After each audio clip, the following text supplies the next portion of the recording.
you could see what's happening. Anyway, there we go. I want to introduce myself. I'm Julie Knapp, a Master Gardener with the University of Arizona. And I have a co-host tonight, Noelle. You want to say hi, Noelle? Hello, everyone. Okay, and Noelle will be watching the chat line tonight. And I'll explain how we're going to use that. But first, I want to tell you what a Master Gardener is. We are an organization that is made up of volunteers. And we try to help the community in things like what we're doing tonight. It's important to point out that we are citizen scientists. What that means is that everything we present to you is based upon science and based upon also the science of areas that are similar to ours. So this includes University of California, New Mexico, those types of areas. But we try to focus on what our own professors in Tucson are researching. We obviously love gardening, or we wouldn't even be involved in this. You can become a Master Gardener, and what you do is you take a 17-week course with us that's taught by University of Arizona instructors or people who are affiliated with it. And you have to do 50 approved volunteer hours the first year to become certified. After that, to recertify as a volunteer, you have to do 25 hours of volunteer and 12 hours of education hours. We have some Master Gardeners online right now, and they're doing some of their education hours by taking this class. So if you want to know more about that, then get in touch with us. I sent you an email, and so you've got that to get back and say, hey, can you link me up with some information on that. I think, Noelle, can you include that also in that email you're going to send out to everybody afterward? Yes, okay. Yes, I can. Perfect.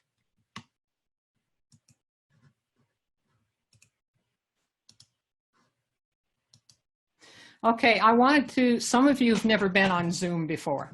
And so I want to give you a little guide as to how to work the controls that are sitting in front of you at the bottom. Here's your mic, mute and unmute. We ask that in this main room you stay muted. There'll be a little red line through that, and it sounds like you've all successfully gotten control of that.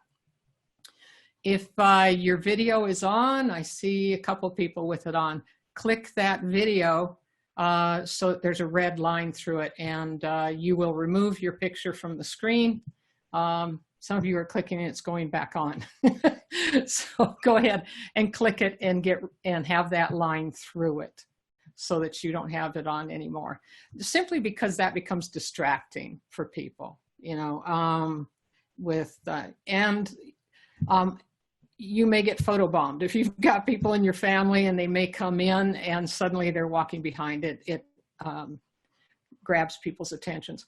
Participants. This gives you a listing, for example, of who's online. In this room, you won't use this so much, but in the breakout rooms, which are optional, you will, because there's a hand raise here, that little blue. And if you want to ask a question, you can click that, or you can type it in the chat. In this main room, Noelle is going to be monitoring the chat, and your chats will only come to Noelle and me, so that there's not chatter going on. That can get distracting too. We ask that in this main room in the presentation, you direct your questions only to what's being presented. We have a breakout room for each of you tonight. There'll be 9 breakout rooms, and you'll be put in the room with a Master Gardener and a couple of trainee Master Gardeners who are going through the 17-week course. You'll be able to ask specific questions in there. For example, you know, why is the bottom of my tomato rotting? That kind of a thing. So they'll be able to help you in there, and it's a great way to do it. That is optional, but you will use both the chat if you prefer to type in, can I ask a question, or type in your question, or you can do the raised hand feature, the little blue. Okay, so when you get in there, you'll want to open your chat And you may want to do that right now so that you're ready to ask a question if you would like. So just click on that little chat button and you'll see a little pop-up screen. And then when you get into that breakout room, and don't worry about that, you'll feel like you're in this room, you just won't have as many people. Then you click on the participants. Okay, we're going to start the class now. I'm Julie Knapp. I explained that. My background is I'm a certified Maricopa County Master Gardener. I'm also a certified agriscape designer. And what an agriscape designer is somebody who helps you design an edible yard, but you don't feel like you're walking through a farm or strictly a garden. It can all be edible or partial, but it's all folded into your landscape. So I'm certified to do that for people. I'm a retired college professor. I taught at ASU for 25 years, and then I've taught in the community college system. I'm a writer, a blogger, and a photographer. So I really enjoy doing some of those things with Master Gardeners and outside of it. We're going to talk about quite a few things tonight. We're going to talk about climate, picking in order to pick the site that you're going to plant your garden. We'll talk about the types of gardens, the soil, selecting plants, water, and pests and diseases. So we're going to cover the gamut. And about halfway through this, at about 7:30, we're going to take a 5-minute break. So you can get up, you can move around, whatever you need to do. We're going to talk about sun and temperatures. We have an extreme range here. In the Phoenix area, generally the temperatures are 30 to about 118. On the outlying areas, we tend to, and I'm from Queen Creek, we tend to have lower temps overall. We may drop down to 28 degrees during our cool season, but we may also not go above 115. Now, we've all been around. If you are as old as me, we survived the 120-degree temperature day quite a few years back, but that's not normal. We have strong sun. We have more sunny days than any other state in the United States. You know, people think it's Florida. It's not. It's Arizona.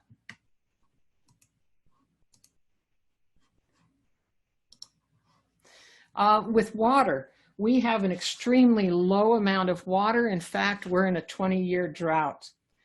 We average about 9.2 inches of rain, and that goes against the average in the country, the nation, of 38 inches.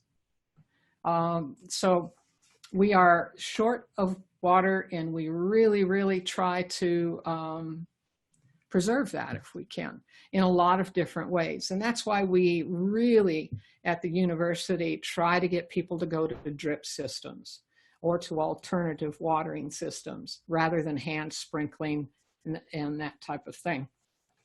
In days of sun, I just mentioned we have, about 200 and I think it's 210 days of sun. We also have the days of rain. We only have 33, and nationally the average is 106. So you can see we are the nation is 3 or 4 times, depending upon what it is, more with water, with rain, the whole situation.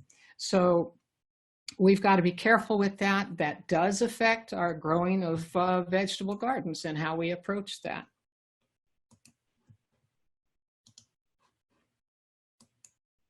Okay, my next button is not working. Soil types, we're going to talk about that, how you treat that. And depending upon the style of garden that you have, that's going to be different. And so therefore, because the soil types are different, your nutrients will be different. We have a very dense soil in most of the valley, and we'll talk about that. Most of us have clay, some of us have sand, but bottom line is it binds the nutrients. We have a lot of problems with that. We're going to talk about microclimates. Microclimates are simply, you have your large climate that we know in the valley, and then in your yard, depending upon water, shade, those kinds of things, you have microclimates that will affect the sun, the temperatures, and your water.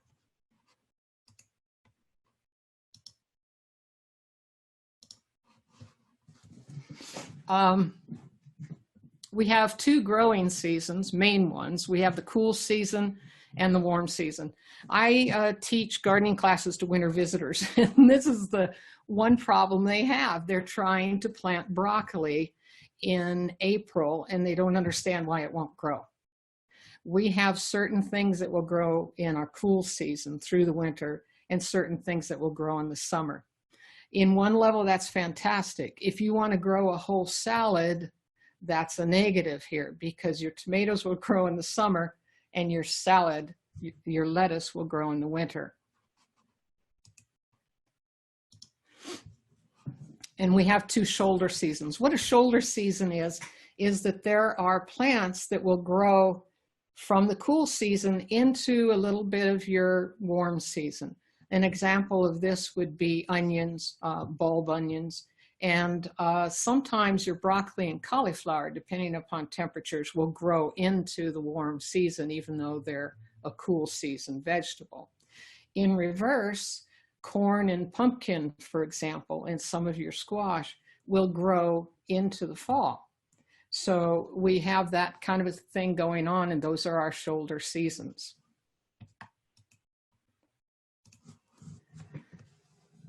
We have a yearly movement of the sun. We have harsher sun here because we're closer to the equator. The closer you get to the equator, the higher the sun's going to be up in the air. And so we have a very strong cycle of photosynthesis here. You know, the sun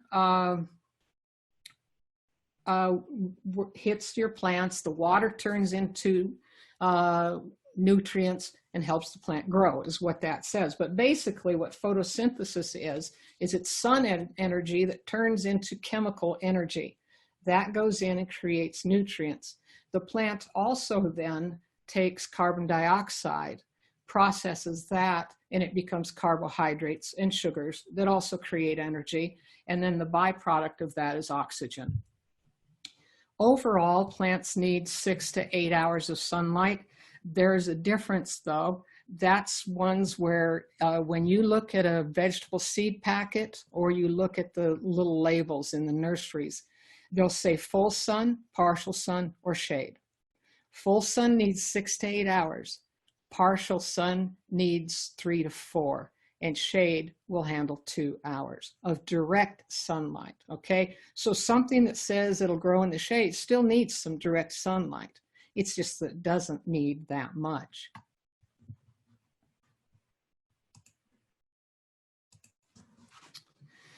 Let's talk about the cool season climate.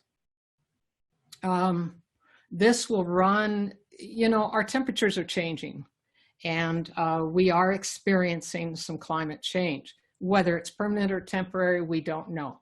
But the bottom line is that our time of planting, our cool season, is shifting. It used to be that we could plant immediately right about October 1st. Now we're having to watch soil temperatures. I sent you guys a handout that lists soil temperatures, and that's more critical than the air temperature. And we'll talk about that a little bit too. But in the cool season, our winds come through California. You can see how that happens. And if you look at this little chart right down here, this is actually the sun. We don't get as much sun, and you'll notice it's not as direct. It casts a lot of shadows because the sun is sitting lower on the horizon, as you saw in that last slide. We get about 9 to 10 hours of sunlight on a sunny day where there are no clouds.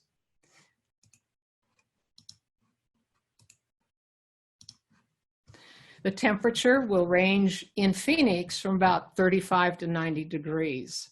Like I said, if you're in the outlying areas, that temperature can drop. So it really depends. Now, the reason it's 90 there is, remember, the cool season stretches from October through February. So October is still a warm month, and so that's how that estimate gets in there. We get our wind from the west, like I said, and during the cool season, we get 4 to 5 inches. December and March are our heaviest months for rain.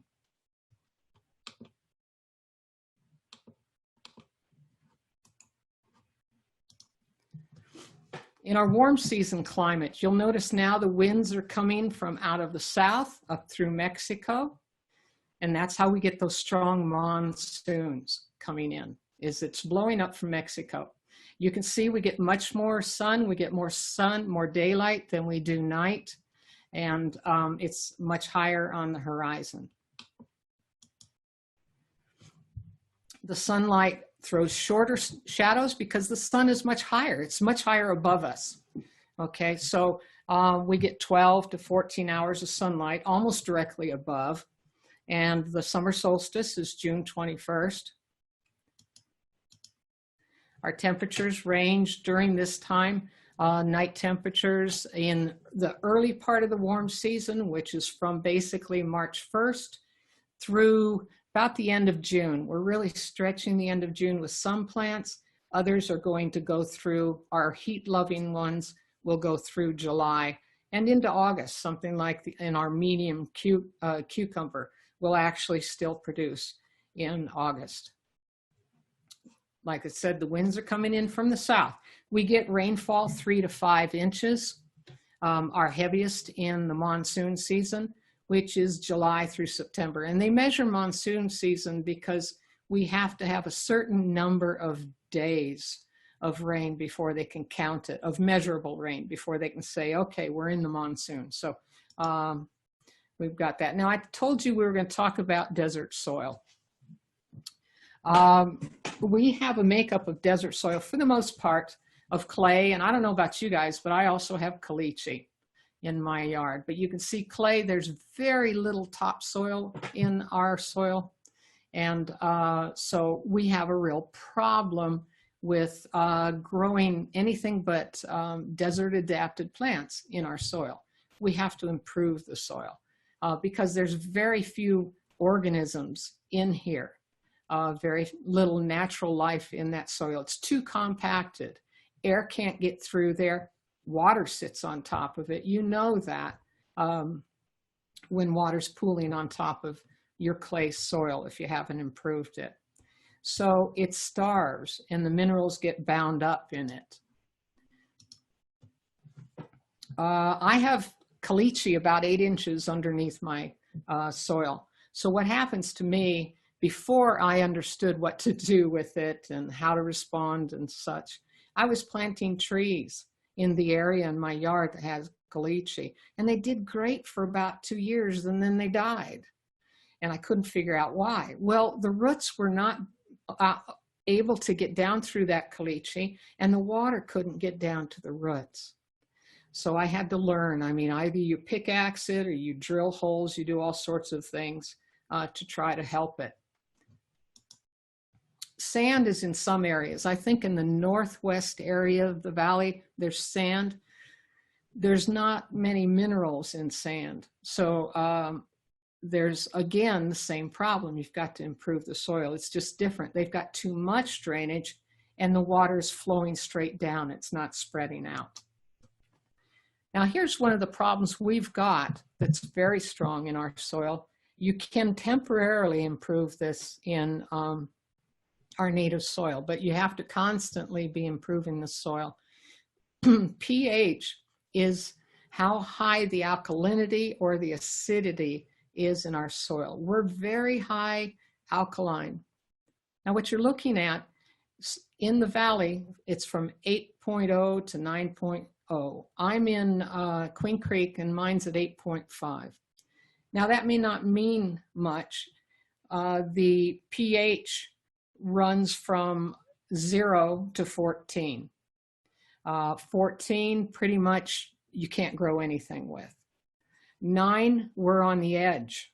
If you're in an area and a pH, it's going to be a bit of a struggle because most plants like just mild acidity, down around 6.0.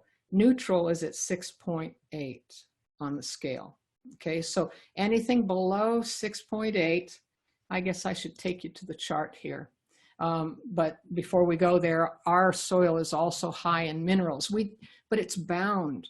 So we have to use things like compost to improve it so that it opens up, it lets oxygen, it lets water in, and then those mineral-rich soil will release them.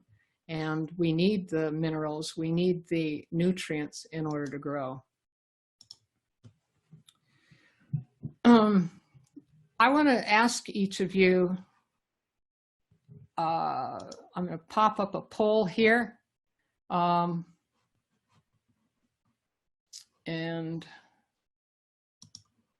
ask you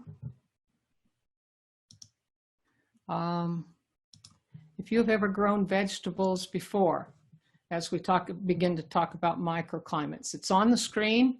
If you will just click yes or no, we'll begin to see those numbers, and I'll share that poll with you. We're going to find out what our audience is at. Okay, you still got a few voting. Okay, looks like we're at the end. As you can see, most of the people in the audience, most of the participants have grown vegetables before. I didn't ask you if you haven't grown, if you've grown them here, but you've grown vegetables. And the beauty of that, and if you haven't, don't worry about it, you're in the right class. If you haven't grown vegetables in the valley, that's okay, because you know more than you think you do. You just have to take that knowledge and apply it to a new climate. You know, tomatoes act the same way, but when you plant them, how you treat them in some circumstances, what are the different viruses that can strike them, the different bacteria, those types of things are different. Okay, so you still are ahead of the game here in that. Okay, let's talk about microclimates. You have to take a look at your yard before you decide where to put that garden. Look at where the sun hits most of the day. There's different things that you can do to check on that. You can, I suggest going out with your phone and taking a picture of your yard in different areas at 10 o'clock, 2 o'clock, and 6 o'clock in the summertime. See what kind of sun you're getting. If that sun is still there in all 3 of those photos, you're getting full sun. But if it's not, if it's in 2 or 3, you're probably getting partial. And then, of course, you've got shade. If you look at this, this is a south-facing home. Here's full sun right here hitting the front. That's fantastic for the wintertime. You want full sun. Any of you who have a south-facing home, though, you know, in the summer, you don't want to get close to those windows. It's hot. So it's not so great for a warm season garden unless you take some steps, and we'll talk about those in a little bit. Here is the shade, this purple area right along in here. That's heavy shade. So that means that it's probably only going to get about 2 hours of sunlight, of full sun. A nice view of the sunset. This was also done for someone who wants to plan out what their backyard looks like. And then here's a soggy area. This is the grass. And so if it's getting soggy, they're probably watering their grass a little too much. You also see that the wind is coming in here and blowing across.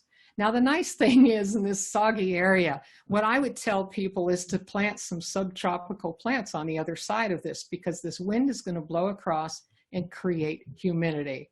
And we're not going to talk about subtropicals, but if you ever wanted to grow them, there are ways. You have to baby them, and it gets a lot tougher than if you choose things that either are naturally adapted to the area or things like vegetables, and you can kind of control where you're planting them. So watch that sun movement. Now the sun calc I mentioned, it's just this little head of a kind of tool that you put on it has a little pole and you push it in the ground and it will read the amount of sun. You leave it in one place. It'll tell you how many hours of full sun you have in that area. I like the camera thing because you can go out and you can do all of your yard in one day and just space it out 3 ways. If you have something like a sun calc, you've got to keep moving it one day here and one day there. So just do the free way and use your cameras.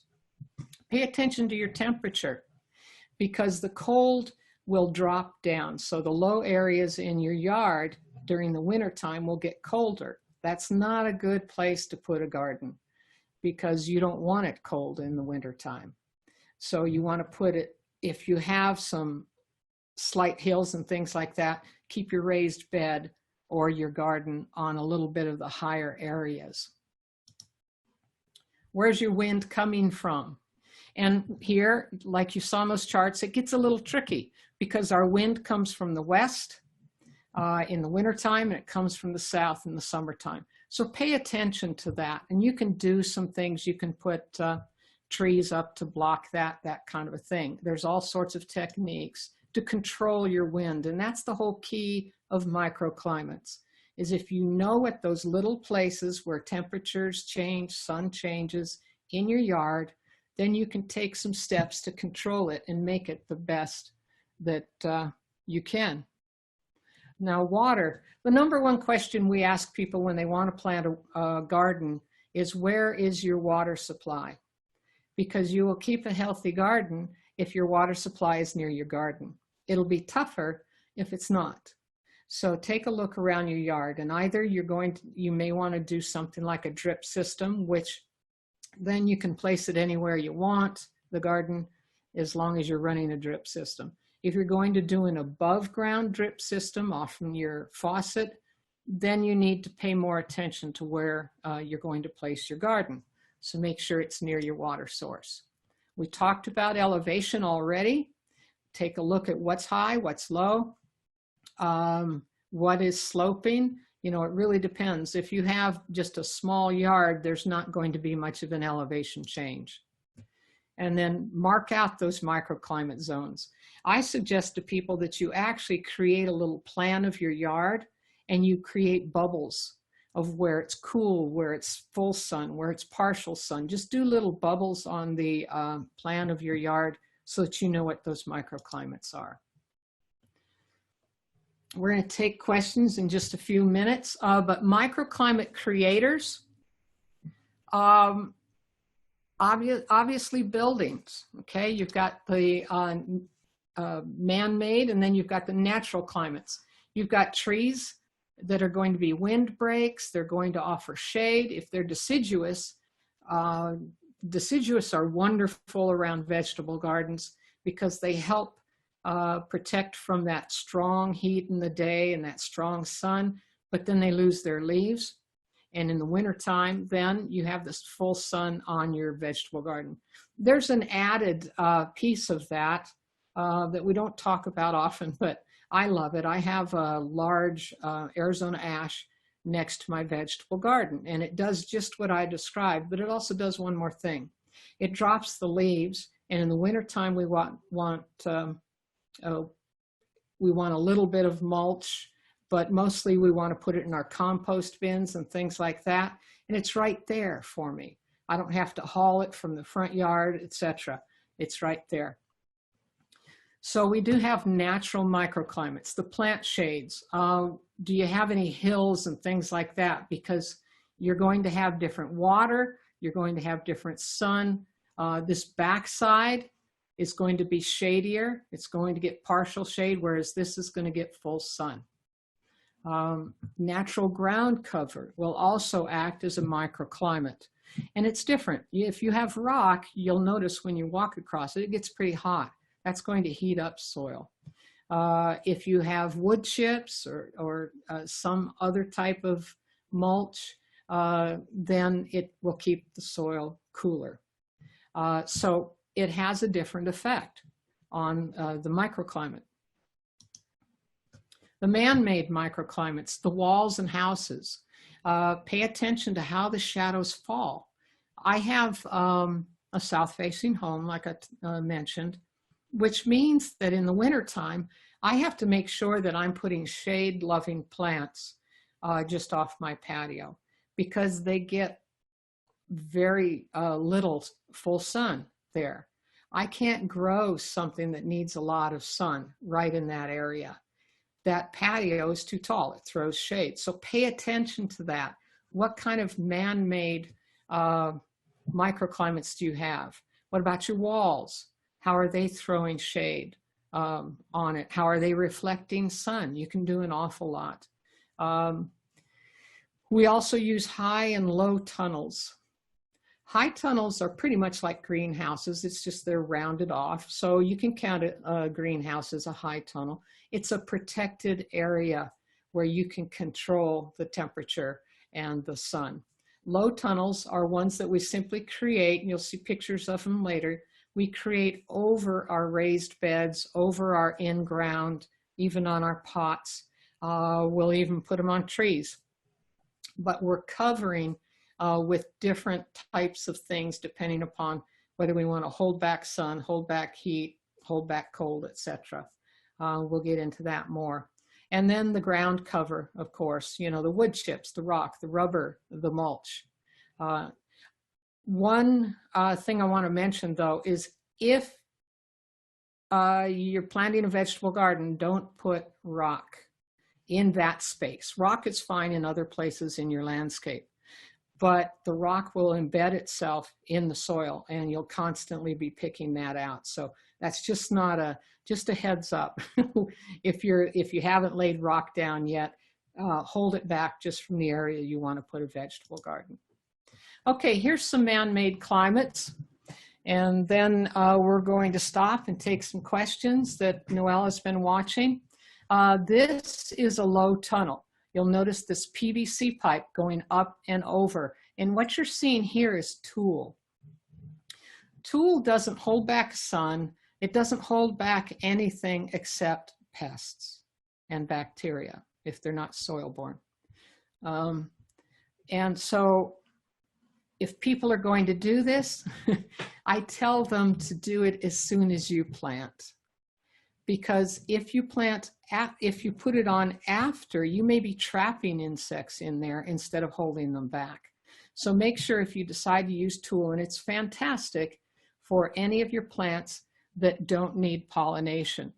Bottom line, that means tomatoes and peppers, which are the ones that pests attack quite a bit. So you can put your tomatoes and peppers into a low tunnel with tulle. And tulle is just bridal veil fabric. You can buy it at any fabric store. And so then you're protecting them, and you won't get caterpillars or the dreaded hornworm caterpillar, any of those types of things. They are self-pollinating. They have what we call a perfect flower, which just means it can pollinate itself. So those are some of the things that you can do. Here, this wall is offering shade. Out here, you see trees offering shade in this area. You're probably wondering what this critter is right here and what this is. These are underground, they're subterranean gardens. I've helped with a couple of yards where a friend of mine has installed them. And the temperatures never drop below about 50 degrees and never rise above 90 in these areas. It's not cheap in our soil because you've got to dig down and then the wall has to be reinforced. The fun part is that they put these ground level trampolines on it so your kids can or grandkids can play up above too. But even if you don't use it for that, it creates filtered sun. Now this young man, just to tell you a quick story, I was taking these photographs and he thought it was fun. I went into this subterranean garden and I'm taking pictures, and suddenly the ceiling is going ba-boom, ba-boom, ba-boom. And I look up and here's this kid laying down on his stomach. He jumped down and laid down and he's grinning and laughing. So I said, okay, you're going to have to help me out with this photo and walk in here. Okay, let's stop for questions before we go on to raised beds. Noelle, are you seeing any questions that? Nothing that's come through as of yet, but I don't know if people are taking a little bit of time to actually start sending some questions in. Okay, if you've got questions about climate or about microclimates, just type a question and we will, okay, what's shade cloth? Yeah, we'll talk a little bit more about that when we talk about extending your garden, but shade cloth is about 40%, provides anywhere from 30 to 40% shade, depending upon what you buy.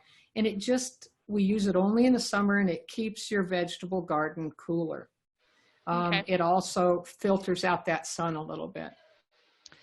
Julie, we also received a question, can tunnels stop rodents? The tunnels themselves can't, it's what you put on it that can. You can attach hardware cloth to it and it'll keep rodents out. And that will assist with rabbits, for example. You can put rabbit fencing on them. And so that way, the tunnels themselves only become the foundation for using it in a lot of ways. So then yes, depending upon what you use, you can do that. Another question is, what is best to grow in subterranean? Tropicals and, pretty much anything that will handle filtered sun. So you don't want to put, for example, peppers down there. But the greens, lettuce greens, you can grow them year round down there. Anything subtropical, tropical, any of your herbs do a fantastic job in the subterranean gardens. But you can, I've seen just about everything growing down there. That's small. Obviously, you don't want to put a tree down there. You don't want to put rose bushes, things like that. But anything small, and you can experiment with it. Anything that will grow within that range. And we're pretty much hitting everything between 55 degrees and 90. Okay. What are some of the easiest things to plant for a beginner? Lettuce. Obviously carrots and radishes and things like that, but lettuce is very easy in the cool season. Broccoli, cauliflower, things like that are easy. Beans and peas are one of the easiest to grow. You just plant them and they seem to grow everywhere. Squash isn't too difficult. The melons are. I wouldn't attempt the melons. You can throw some tomatoes in. They are a little fussier, but start out with those others. How do we find out what type of soil that we have? A soil test. We have a couple of companies in the Valley who will do soil tests for consumers. It'll cost you anywhere from $25 to $75, $80. But you only do it once, and they will tell you exactly, depending upon whether you buy the $25 one or the larger one. The $25 will tell you what kind of soil you have, and it'll give you a few suggestions. The more expensive soil tests will tell you exactly what nutrients to put into your soil, etc. So that helps you a lot. Besides digging it up and just checking it out. We also had the question, if they were asking if you could repeat the best times to take photos of your yard. Sure. To assess the light. Sure, 10 o'clock, 2 o'clock, and 6 o'clock. And that's in the summertime. If it's in the winter, I would adjust it to 5 o'clock for that last shot.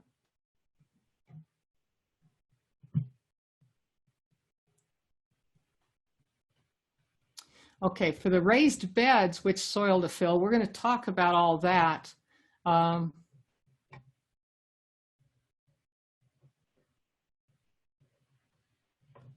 Okay, and then the pepper plants, let's save that for when we get into the pepper plants, because we will talk about tomatoes and pepper plants. Okay, let's move on raised beds versus in-ground planting, what the pros and cons are for those. because, and I would advise raised beds for new gardeners. It's easier to control. But they both have their advantages.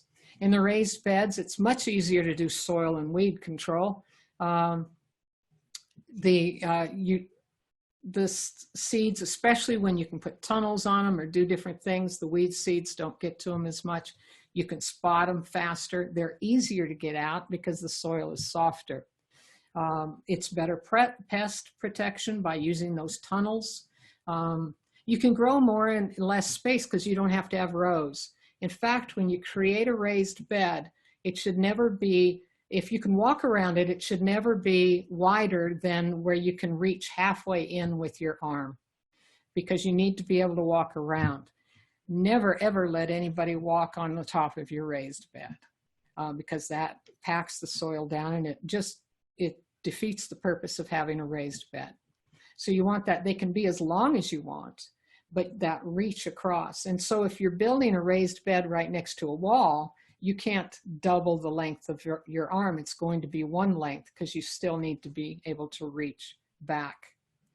But it's got better drainage because you're creating the soil. Usually you would buy raised bed soil and then mix some compost and such into it to add some nutrients. Raised beds, if you're throwing native soil in, doesn't work as well. You know, you might as well keep it in the ground because now you're separating it from the nutrients that you can get from the ground. So what you really want to do is, you know, bite the bullet and buy some good raised bed soil and put that into your raised bed. It's more portable if you get the ones that are on wheels, or if you get the ones that you can tear down, which you can. Mine are stucco. They're blocks, and then I've had it stuccoed. It's more expensive to have a raised bed, but depending upon the materials you use, that will last over time. And by the way, our next class in a couple of weeks is on raised beds, and Don Sutton, who I think is on with us right now, is going to be teaching that, and he'll be teaching it on Zoom. The soil dries up much faster in a raised bed, and it'll heat up faster. That's helpful with a cool season garden because you can plant earlier. That's not as helpful with your warm season because unless you do something to extend your season, the soil will heat up faster and you can't keep the vegetables in there as long. In the in-ground, there's less startup work on the level of creating some kind of a structure. You know, it's there. You're going to have to dig a lot more. You can use the existing soil. You're going to have to improve it. There's lower water requirements, and here's why. Is with raised bed soil, there's more drainage, and that's a good thing, but you'll end up using more water because of it. In our clay soil, if you have clay, it's not true of any area in the valley that has sand, it holds the water more, so you'll be using a little less water. It's more economical because you're not paying for all that structure. It's not portable. You can move your garden around your yard, in that you're creating your spaces elsewhere, but it's just not as portable if you've got it on wheels or different things like you can with a raised bed. And then again, there's more space needed because of the paths. You have to have a walking area. And by the way, when you're doing the paths, put mulch down in those paths. It's going to keep that ground from packing down so much, and it's going to prevent the weeds. And the weeds, if they grow in your path, are going to grow in your garden. So watch that. Here's some fun places. We're going to talk about going vertical. Many of you do not have the space to be able to go vertical.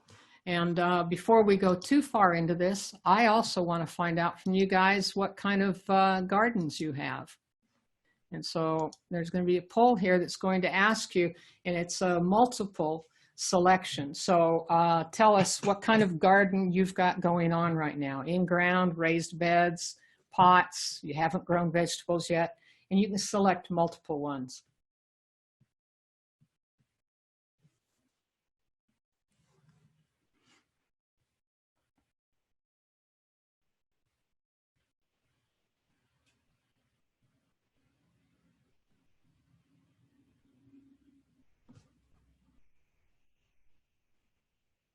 Okay, looks like we've got everybody. And here's the poll. It looks like pots are the biggest one. Okay, and then raised beds, and then in ground is lower. And I'm not surprised by that. Pots, the portability is very high in pots. Pots are real favorable for example, especially plants that you want to grow year round. You can move them into the sun, out of the sun, etc. But it can also work the same way for vegetables. You can move them in and out and really control your environment that way. And about 50% of our people have also or are also doing in-ground gardens. So that's really fantastic. I'm glad to see that you guys are growing. Okay, here's some fun ways to go upward.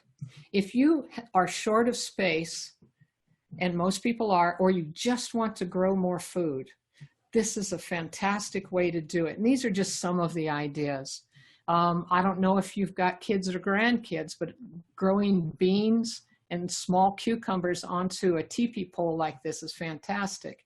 And all these are the, long poles. A lot of people use bamboo poles, whatever, and they will tie string around it from one side of the doorway to the other, and you can tie your beans onto it and such.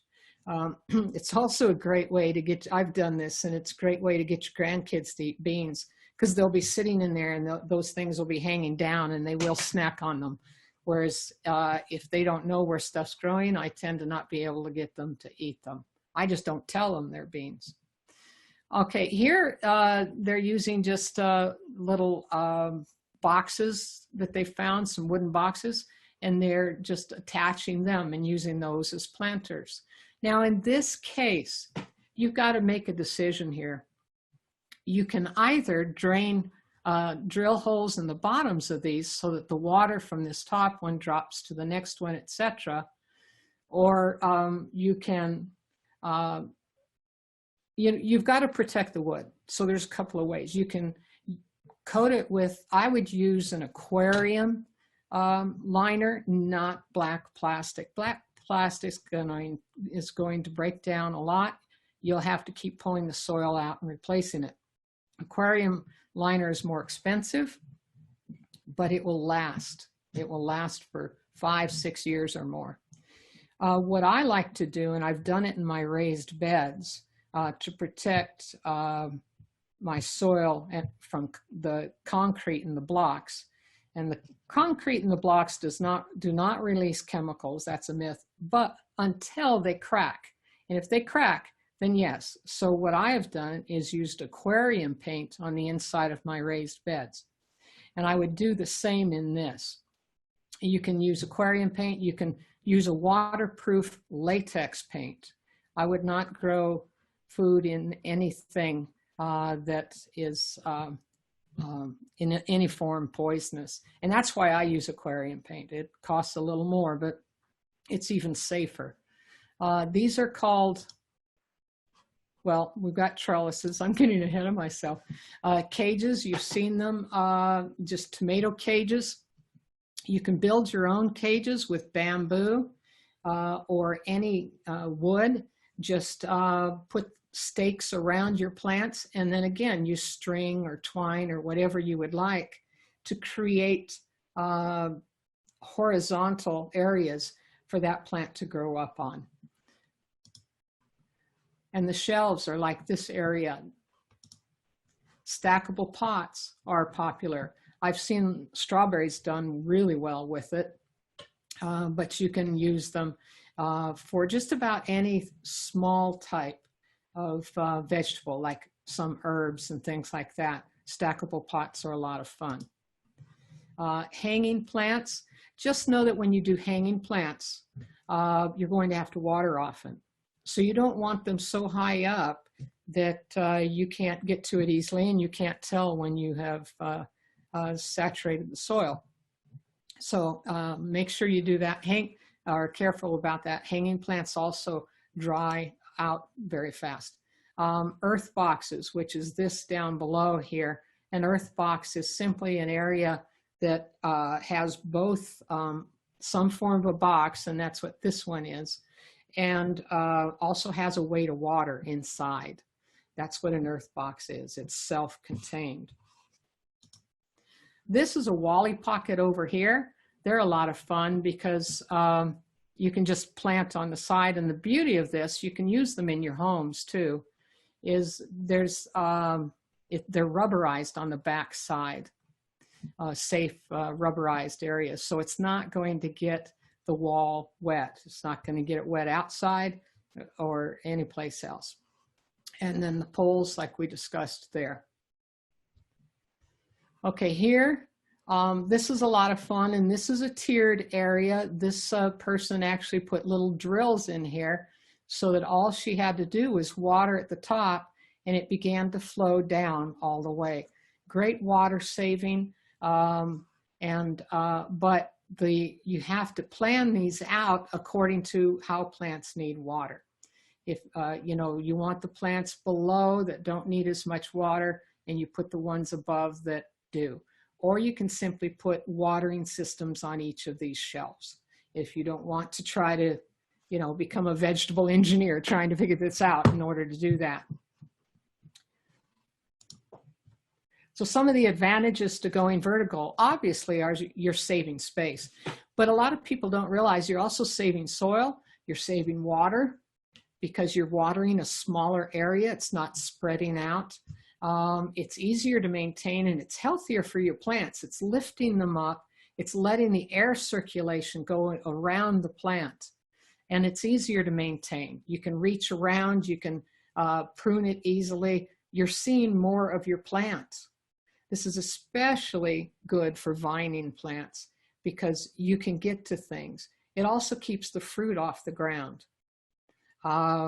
Strawberries, if you can grow them in a way that they're flowing over or they're doing something that's keeping them off the ground, you're going to have more fruit, better fruit. They won't rot out on the ground. The disadvantages are more nutrients are needed because they aren't touching as much soil. And the nutrients come from the soil. So you will be adding more nutrients, whether it's compost or it's fertilizer, those types of things. They need to be tied up. So you're going to spend more time with these plants. And in large, let's say you want to do small melons or Armenian cucumbers going vertical, you're going to have to use some kind of fabric sling or figure out a way to tie up that fruit. Otherwise, it gets so heavy, it's just going to peel itself right off the vine and break branches. So there are some techniques. This works really well with small cucumbers, with peas, with beans, with any of your lighter vegetables and fruit. Okay, we are going to watch a little 6-minute video and then we're going to take a break. This is on some very inexpensive trellising.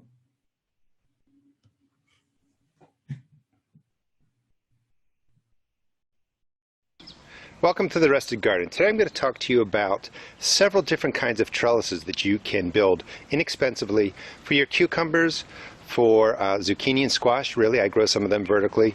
Melons, anything that vines that you can grow upward to save some space. Now right here is basically my warm weather garden. I start things in cups because right now I have the cool weather crops in my garden and they're all going to be coming out over the next week. But I started these on 5/28. Today is June 5th. And you can see that they're sprouting nicely. By doing this, I'm going to gain about 2 weeks of the season on these warm weather crops because I'm going to just transplant these right into spaces as my cool weather crops come out. Let me show you the different trellises I'm using and you can adapt them for your own needs. Now this is a simple trellis set up for my climbing pole beans, and these are just 6-foot poles, pressure treated, that you can buy at Home Depot, and they're about $1.99 each.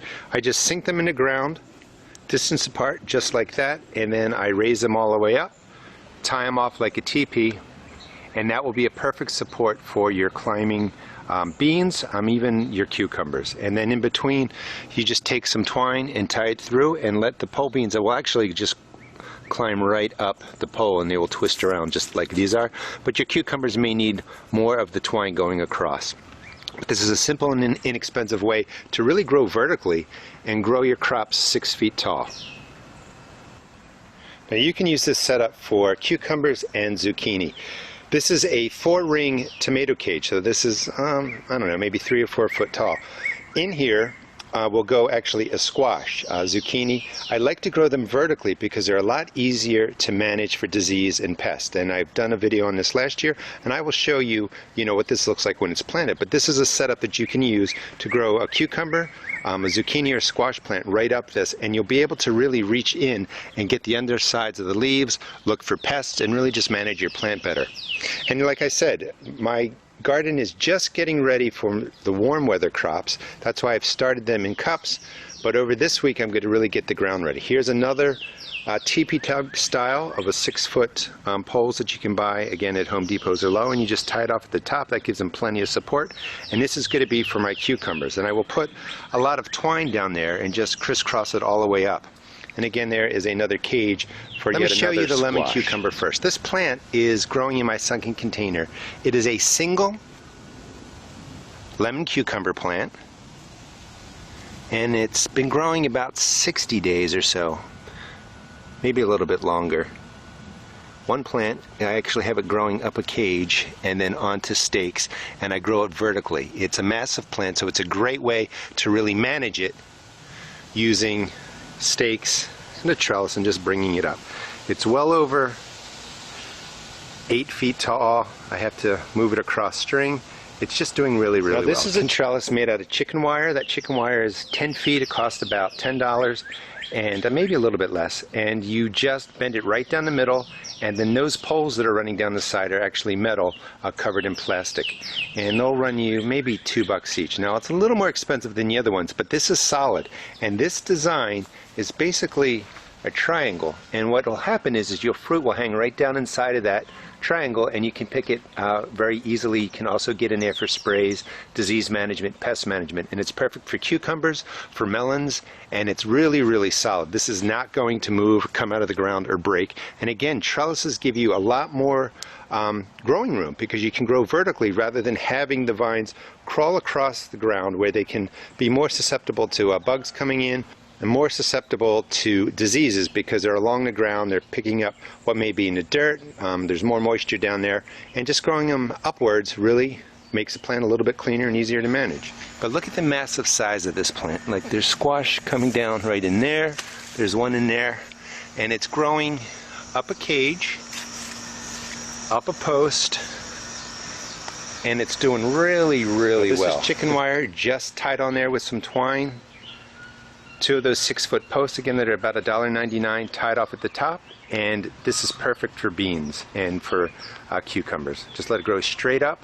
You'll be able to harvest from both sides. You'll be able to manage again the pests and disease from both sides. This won't be sprawling all over the ground. You basically get 6-7 feet of vertical growth.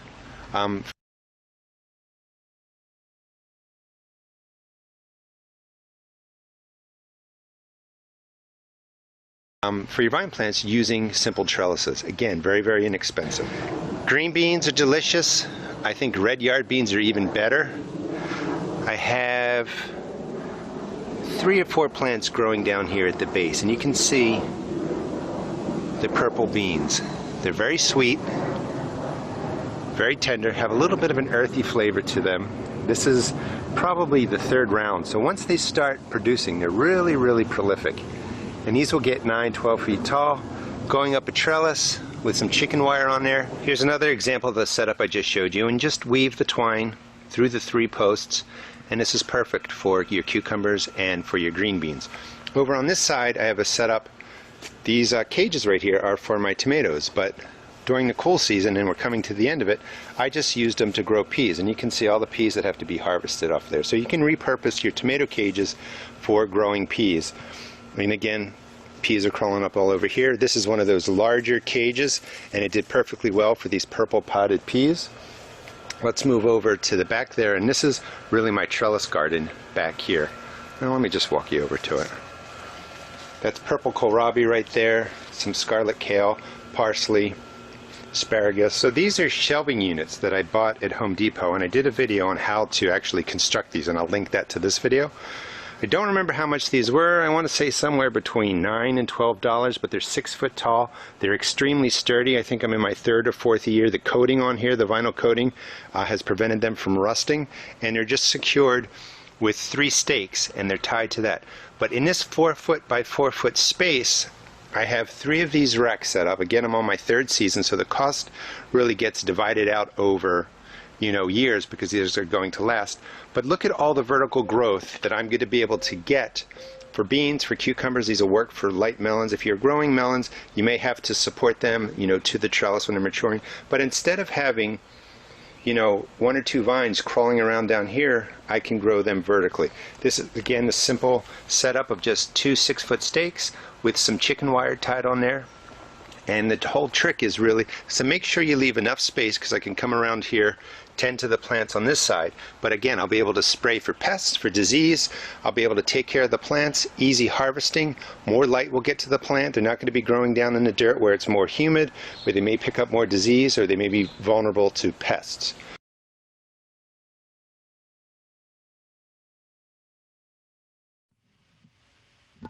Okay, I see some questions coming up on raised beds. We're going to take about a 5-minute break, and then when we come back, I'll answer those questions.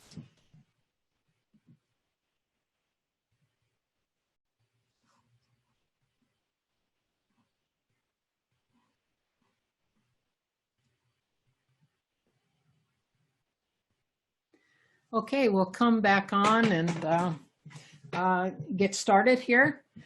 If you are coming back on, make sure that you're turning off your video and muting your mic. I'm not hearing anyone, so I think we're doing good. There's been some good questions that have come up, and Noelle, chime in as you've seen some of them. I've just seen a few. One of them is an excellent question that Stephen has heard, that trying to amend the soil is not likely. What do you think about this? You are correct with our native soil of how difficult it is to amend it, and rarely can you permanently amend it. But what you can do when you're growing vegetables is amend it each season. And if you amend it each season, you are changing the level of the pH and the acidity and the alkalinity of that soil. You're also doing another thing, because basically with our native soil, you're using compost as the main thing. You're opening up the soil itself. So you are changing it, because you're releasing nutrients that the soil already has. So its response is going to be much better once you start putting in the compost than it would be without. Still the same soil, but it's now been aerated and it's now changing. And you can move that soil temporarily more to the acidic level, which is where vegetables like to be. They like to be slightly acidic, most of them. But then, of course, as that compost wears down, you're going to have to do that again. So yes, that's a good question, Steve. Okay, we do have a couple other questions that came through. One is, if you're going to grow vertically, how deep do your containers need to be? Not very deep. It really depends on how big that structure, how big the vertical area is, and what you're using to control it. I mean, you can have those same structures on the ground. With the low tunnels that I use, for example, and I grow vines along those low tunnels too, the PVC pipes, you can wrap up there and use them as trellises. I've just got a short rebar into the sides of my raised bed, and then I put that PVC pipe over. Some of those structures stand on their own, and like the 3 or 4 piece small teepee that was shown in that video that was 4 to 6 feet high. So, and I'm not sure if I'm answering that question right, but you can go as high up as, 6, 8 feet You just have to make sure that it's stable. And that's by figuring out what to do. Rebar in the ground works great. If with the aquarium liner, do you poke holes in that for drainage? In a situation where that's what you want, yes. Aquarium liner is also used for a thing we call SIPs, sub-irrigated pipes, different alternative watering system. In that case, no. But in most cases, yes, because you want that drainage going down through the soil. You don't want to waterlog things. Will zucchini grow like a cucumber in a cage? Somebody's zucchini plant's getting very big and they've been pruning the leaves and stems, and they're curious if that's going to affect the plant's ability to produce. Not if you don't remove too much. Leaves, like we talked about, the plant itself, and I didn't mention it's mostly the leaves that create the photosynthesis. If you strip too much off a plant, it won't be able to create its own nutrients. But if it's getting too thick and you need air exposure, circulation, then yes, you need to trim it off. So it really depends on how much you're trimming off. If you're not trimming off more than about, excuse me, 10% or so of that squash plant, you should be okay. You start to go a lot deeper, and yes, you will be affecting its growth. Okay, and it looks like one of the last ones we have here is when it comes to different types of garden beds, what do you think about waffle or sunken beds like the natives used? Ah, yes. Actually, I designed a Native American experimental garden for Scottsdale Community College for their Native American Center, and it's based on waffle gardens in the Three Sisters program. Waffle gardens work fantastic. The Native Americans, what the individual is talking about is it looks like a waffle. What they did is they would create 3-foot or 4-foot blocks, and then they would build berms around them. And they would do, say, 9 of them, 3 by 3. That was the usual style. And so it would capture the water and the rainwater. So they would do that. And then they would grow Three Sisters out of that. And Three Sisters is corn, beans, and squash. And all that is they would grow the corn about a week ahead, then the beans, and the beans would grow up the stalk and act as a natural trellis, and then the squash became ground cover. And so they tended to do that in each of the waffle gardens. So it's a fantastic plan.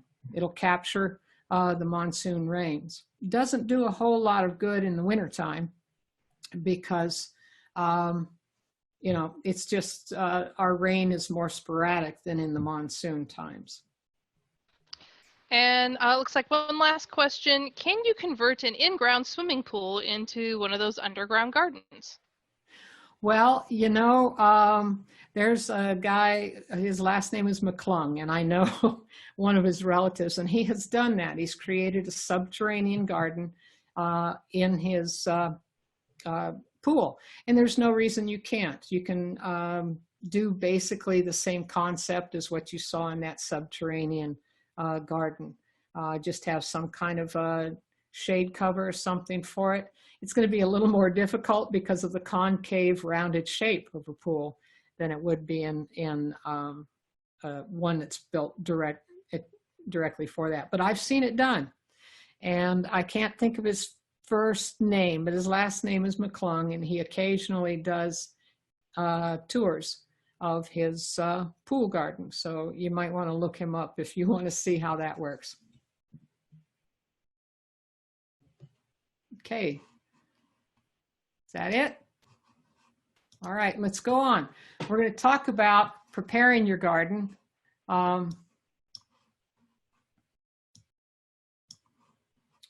Preparing the soil. Whoops. Oh, there we go.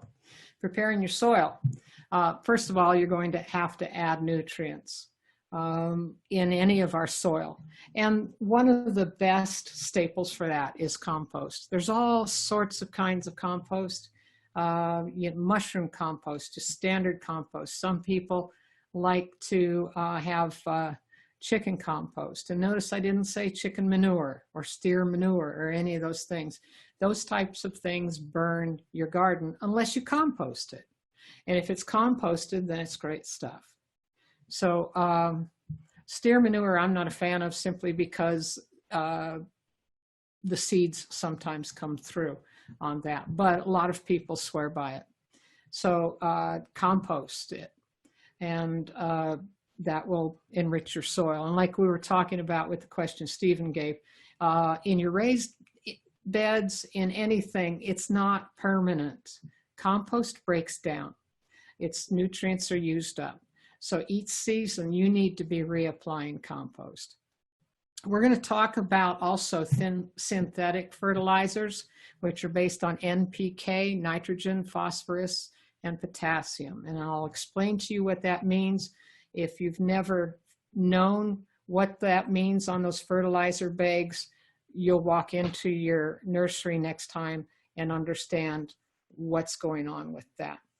So you need to prepare your soil with nutrients. Now, if you're going to use compost, just kind of a warning here, make sure you put that into your soil at least 2 weeks, ideally 4 weeks before you plant.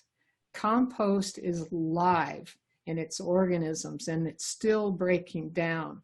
And if you throw your plants directly into the compost, that nitrogen they need to get started, if the compost isn't fully compost to where it looks like exactly what you see up here, like it looks like very rich dirt, it's still working to break itself down. And it's going to throw its energy toward the pieces that aren't broken down instead of your plant. And that's going to make a little more sense when you see how NPK works. Okay, raised beds and pots take different soil and different approaches. And in handling those kinds of situations, they all take different soil. And we'll talk about that. Basically, in ground, you're using your native soil. You're adding compost. You may add some synthetic fertilizers. If the soil is really hard, you may want to work some gypsum into it and then let that soil sit for a while. Don't throw gypsum in and then throw your plants in next. You need to let it work a little bit. Gypsum will help break up the soil sometimes. I use that in a small layer underneath my trees, fruit trees, when I'm planting them because of the caliche. It won't break down the caliche, but it helps loosen up some of the soil and it helps things out. Raised beds, we're using raised bed soil and we're putting compost in. Pots, you want to use potting soil. And potting soil isn't soil. They kind of use that as a name, but it's a compound of different things so that it's lightweight and it has good drainage. So use raised bed soil for raised beds and potting soil for pots. And there are some exceptions, but for the basic rule, that's how you would go. In ground, native soil with compost, and everything gets compost except the pots. Pots will get other nutrients. Mulch the surface in the summertime, but not in the winter. Okay, mulching will hold back the heat. It's going to hold in the moisture. In the wintertime, we don't want the heat on that soil held back, so we tend not to mulch. You know, Pam Perry, one of our gurus on vegetable gardening, taught me this. I used to mulch wintertime and everything, and she said, why are you doing that? You want the soil to be warmer. And it made sense. So, you know, but use the mulch in the summertime. Mulch will also hold back weeds. You notice between these rows, there's mulch here. It looks like it's straw mulch between there. And notice these are lifted up. Instead of tilling down in our native soil, they have built up soil. They've taken some native soil and mixed in compost with it and made these essentially raised beds in ground. So it's very helpful. And this is called no tilling. Now you can do tilling like this guy is doing. That's okay to do it the first time. After that, I would say start to just build compost on top because that will get down in the soil. Because what happens when you throw a shovel into soil, you're breaking up the microorganisms that are in there. And if you disturb them, then they're not working your soil quite as well as you would like. But sometimes when you're doing your garden for the first time, you do have to break up that soil, mix in the compost, and then from that time forward, pretty much just add compost. But some people still till. I would never take a rototill to our native soil, and I've seen people do it, but it clumps our soil so badly. So try to do something gentler with our soil. But those of you who don't want to do the shoveling, no-till is real popular today. Okay, let's talk about pH. pH stands for potential hydrogen. In the soil, in the water, that's the measurement. 7, or actually more accurately 6.8, is neutral.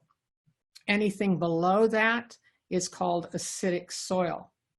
Anything above that is alkaline. Everywhere in the valley we have alkaline soil. And that's, you know, it's that rich soil, but it's all bound up and you can't get those minerals released. The thing about alkaline soil, though, is it doesn't have much in microorganisms, which help build the soil. They can't survive in there. They need the oxygen and they need the water. So you've got to work the compost in to get that happening. The other thing about pH, you don't have to get too much into it. You just need to understand how it affects plants. pH is like a Richter scale. When you go from 7 to 8, that's not just one step up. 8 is 10 times as alkaline as 7 is. 9 is then 100 times as high as 7. It's logarithmic. It's 10 times 10 times 10. And it goes in the reverse with acidic soil going down the back side. So that just kind of gives you a sense of what's happening with that. So as you move up the scale on alkaline, you're getting much higher pH.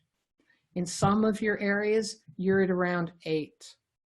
In my area, in Queen Creek, the Far East Valley, we're at 8.5. There are some places that actually hit 9, and they struggle even more. Okay, here's a look at some more practical look at what the pH popularity is among certain plants. This is one of the reasons, besides our weather, that we tell people don't grow blueberries here because they are very acidic. And we're over here on moderate to high alkaline. Okay, so, but look at what grows really well, eggplant. So eggplant, you're going to have to put a lot of compost in. It grows well here because it likes the heat, but you need to give it some supplements. Moderately acidic, again, this is, you can grow all this stuff, and we do, but it needs supplements. In fact, notice moderate acidic area, and it goes a little bit into alkaline. Tomatoes and peppers, like both peppers especially, will handle acidic to alkaline. I'm sorry, these numbers are flipped. No, they're not. We're okay. And then when you get over into very alkaline, these are very happy in our soil.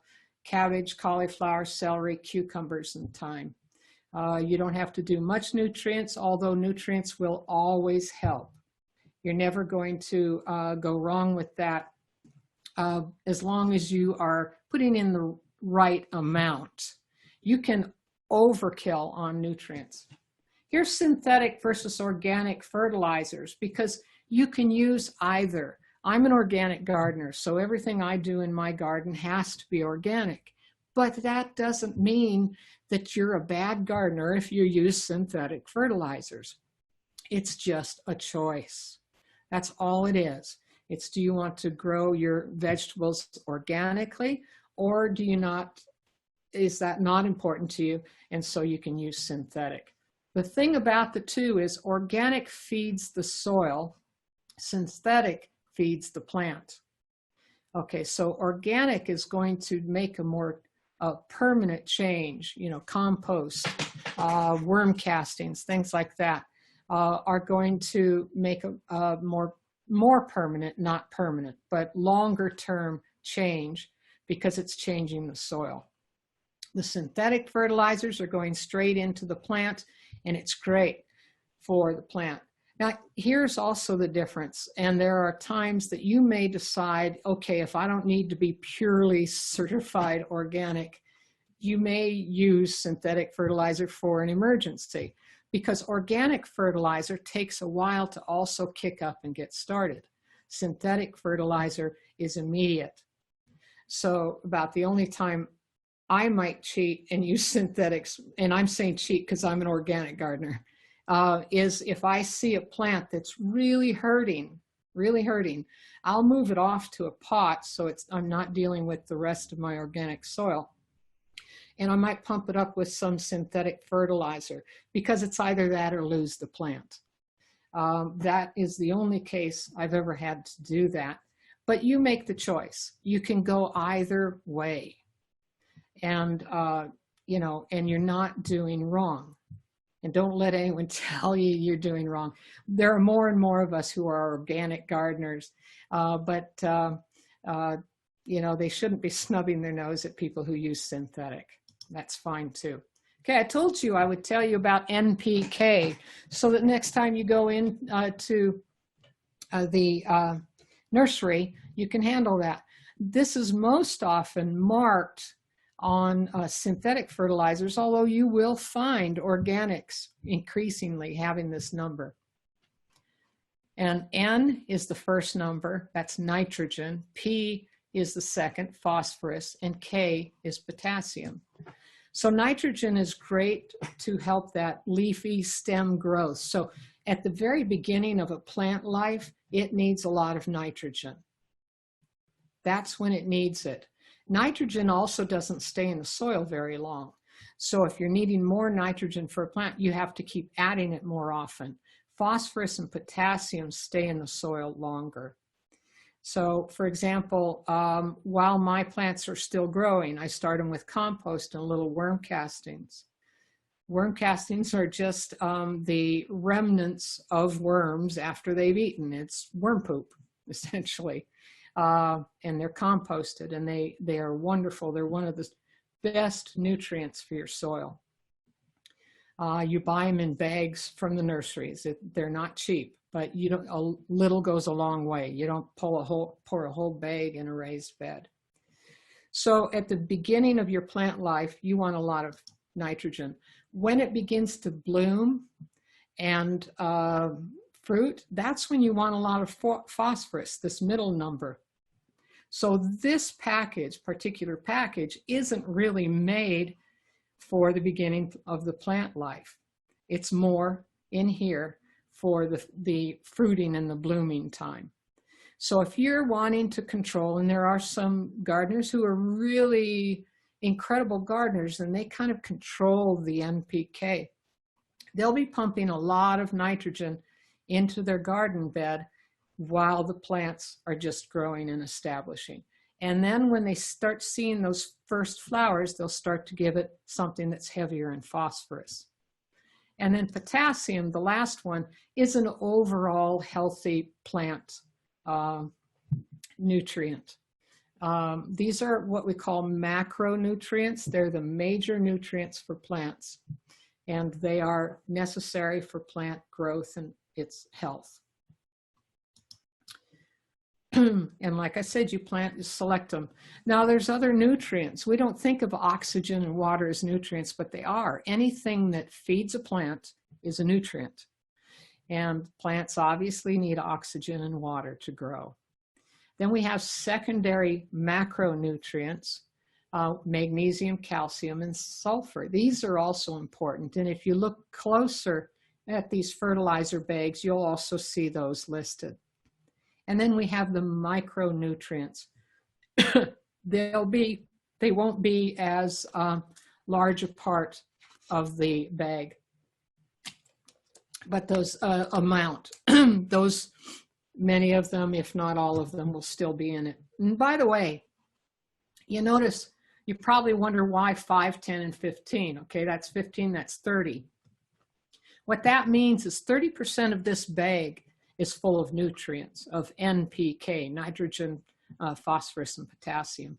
70% is just a mix of whatever the company decided to put in there as filler. Okay, sometimes it will be some kind of a light compost. Other times it'll just be a soil additive. It will tell you, if you look carefully, what is in there. But that means that 30% of the fertilizer bag is NPK. It doesn't mean that you should go out and find something that's 50% or 60%. Excuse me. You might need to find it. More is not necessarily better. You kind of go with your plant, and whether you need to kind of gently help the plant or not. You'll find a lot of guides on growing plants and the particular specs on it. Okay, what is compost? Well, compost is a mix of a lot of things, but bottom line is it's organic material that's decomposing. And you have carbon and you have nitrogen. And carbon is usually your brown stuff, and nitrogen comes from the green stuff. And we'll look at what those are. It happens naturally in the forest. The leaves will drop to the ground and they will decompose, and they're forming compost, which gives nutrients. Good compost is dark and crumbly, and it looks like soil, good quality soil. Okay, the browns. And notice the 3-to-1 ratio. We need 3 more parts of brown than we do green. The browns are your crunchy, your dried leaves, your straw, your shredded newspaper, lint, sawdust, peanut shells. Your greens are your fresh vegetables, any used vegetables that you haven't put oil or things on in your kitchen, throw in there. Your flowers, coffee grounds, filter, tea hair, tea and hair. Okay, the chicken and rabbit manure. Sorry about that, but I didn't want to keep coughing on you. Soil mixes. Raised beds, you use a raised bed soil, some compost, worm castings, etc.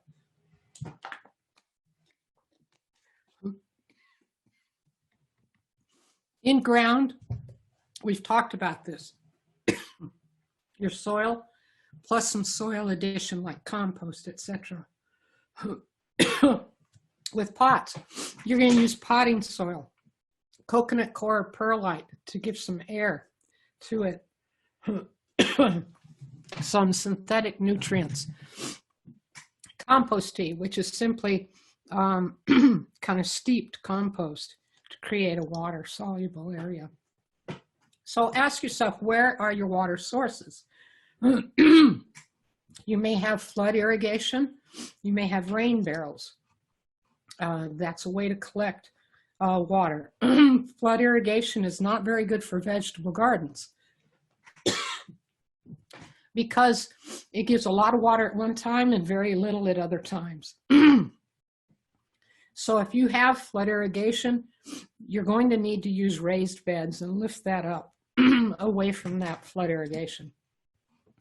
Drip is what we tell people most often to use. Here's a drip line. You can use them above ground, coming off your faucet, and still have drip lines, or you can use them below where you have valves underground and it's been installed for you. Hand watering, we tell people not to do that in Arizona. Too much of it evaporates. Plus you're throwing water onto the leaves, which brings about bacteria and fungi. So always water below. Basic rule of thumb among master gardeners is you water the soil, and you feed the soil, and the soil feeds the plant. So if you follow that, then you'll understand. Watering on the top of your plants does nothing to help them. If anything, it hurts them. The only time we use water at times is to blow insects off from your plants if you can't control them in any other way. And then alternative watering. I teach a class on alternative watering through DIG. And this is an Oya. And places where you don't have water, you can use things like this. This is a clay porous pot unglazed. It's buried underground. This is a Native American style. You fill it with water and the water seeps out. The roots grow around it and it's just in time watering. The roots draw that water out of the pot. This, you heard me mention SIPs, sub-irrigated pipes. That's what this is. This is using aquarium, the aquarium seal there. And then the sewer pipes, the ones with the flexible ones with the holes or perforations in it, are used inside.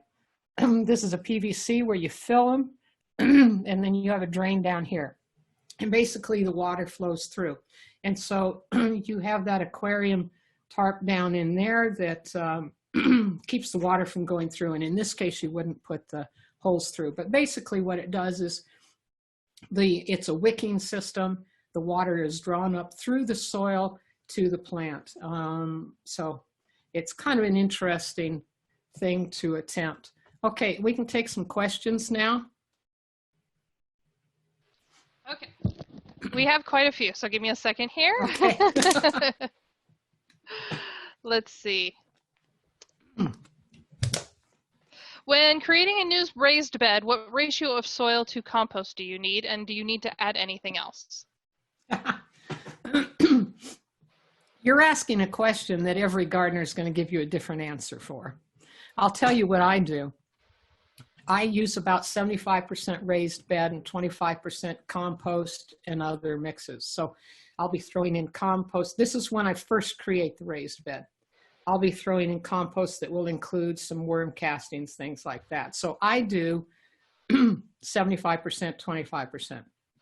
Other people will tell you 50-50.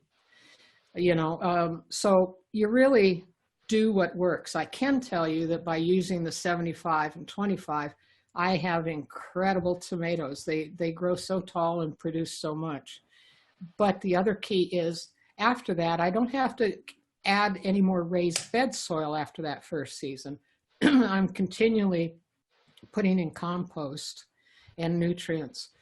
And so that's why I start with just 25%. That first time, it's not going to be as great a raised bed as it will be the second and third season because the compost is building up.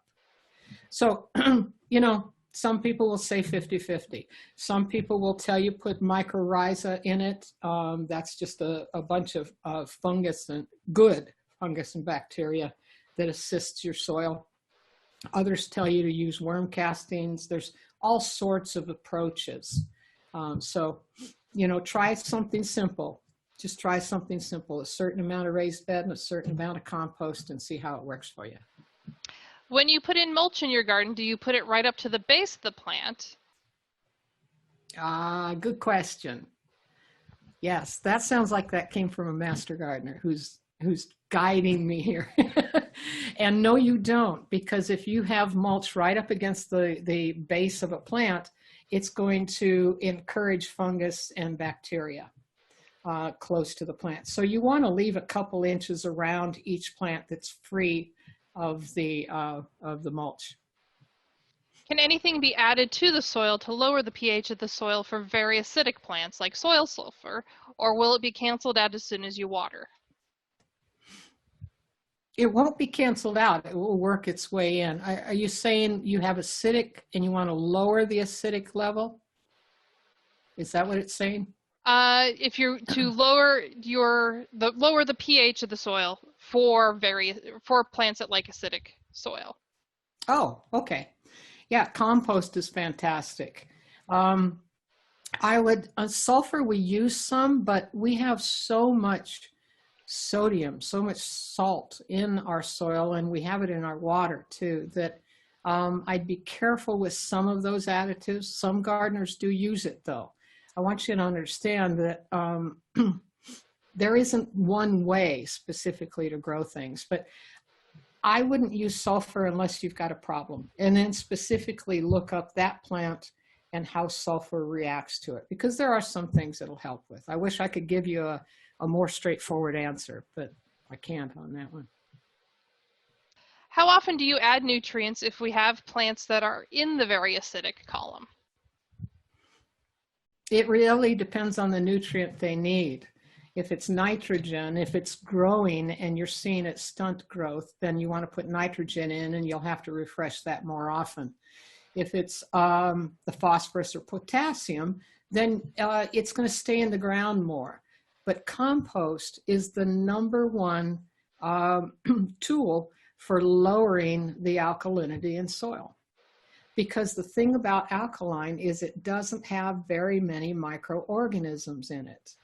And by microorganisms, we're talking about, you know, microscopic insects, worms, things like that. So that compost is going to pull that level down temporarily, but you have to keep adding it every season. How long does it take for fertilizers to volatilize, and how do you store them properly so they last longer?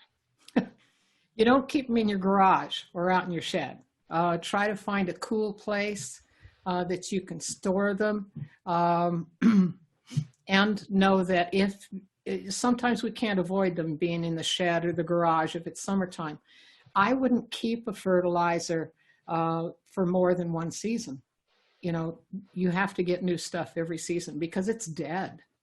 And in fact, compost, when you buy it in the nursery, if it's really, really dry, it's probably dead.